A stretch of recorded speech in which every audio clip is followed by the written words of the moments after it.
છે ને યુનિટ 3માં અધ્યાય 15 સારાંશ લખો. એનો સારાંશ એટલે એની એ કથા વસ્તુ એમાં એ આવે છે. હો ને, રાણી સુદેશના માટે સારાંશ લખી લો એટલે બધા શ્લોકનું ભાષાંતર એની આસપાસ જ સમજી શકાશે. રાણી સુદેશના માટે મદિરા લેવા ગયેલી દ્રૌપદીની કીચક છેડતી કરે છે. સભામાં પાદ પ્રહાર કરે છે. લાત મારે છે ને પાદ પ્રહાર કહેવાય. પાદ પ્રહાર કરે છે. છતાં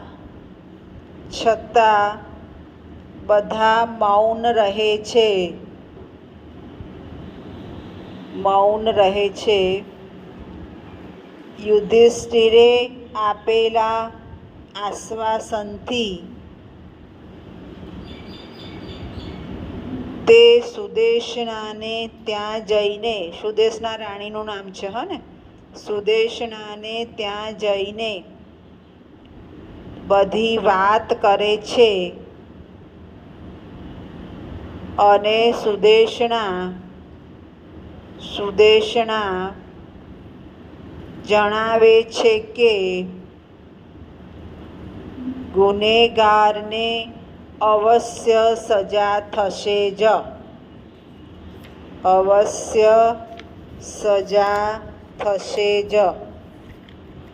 આ અધ્યાયનો સાર છે. હવે અધ્યાય 16. એક અધ્યાય નથી ને, પણ આપણે લખીશું કારણ કે તો જ કન્ટેન્ટ વચ્ચે રહે ને આપણાથી. અધ્યાય 16. દ્રૌપદી પોતાના નિવાસે જઈને સ્નાન કરીને પછી ભીમસેનની પાસે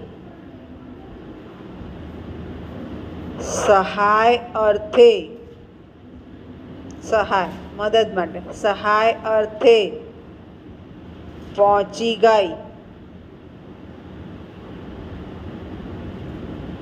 ભીમસેને દ્રૌપદીને જણાવ્યું કે પોતાની વિગત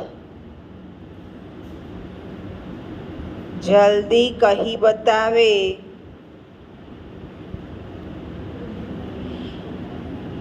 જેથી પછી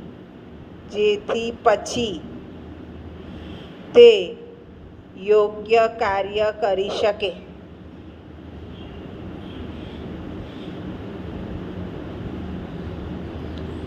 અધ્યાય 17.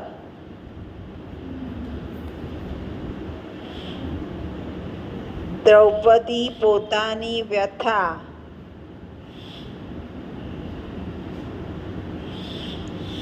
ભીમ સમક્ષ ઠાલવે છે.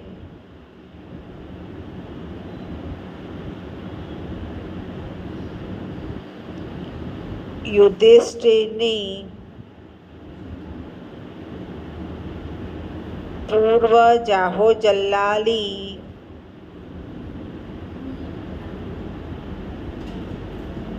અને આજની દુર્દશા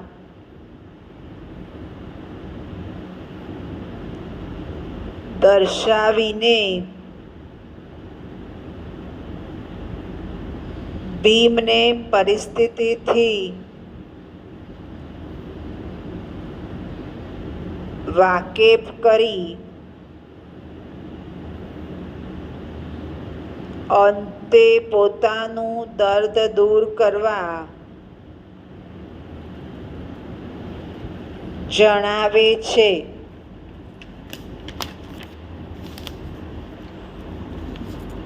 અધ્યાય 18.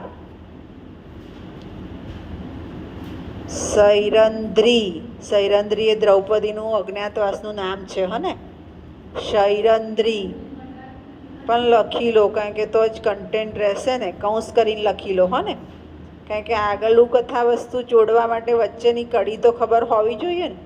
શૈરંદ્રી.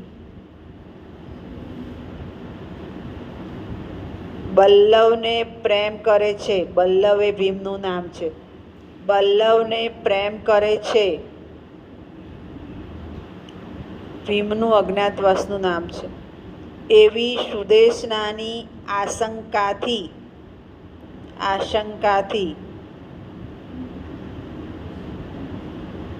શૈરંદ્રી ને દુઃખ થાય છે. એ ઊભી રહે છે ને ભીમ પાસે, એટલે સુદેશના સમજી જાય છે. દુઃખ થાય છે. વળી તે અર્જુન, સહદેવ અને નકુળની પૂર્વ અવસ્થા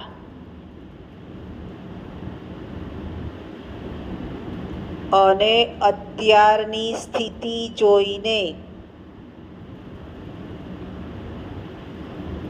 અત્યંત દુઃખી થાય છે. અજ્ઞાતવાસમાં કોઈ બોલી નથી શકતા ને, એટલે પેલીને દુઃખ થાય છે. અધ્યાય 19.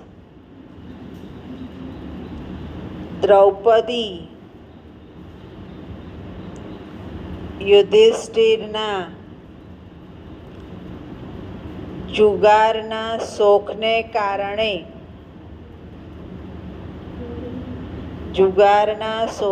કારણે થયેલી પાંડવોની અને પોતાની દુર્દશાનું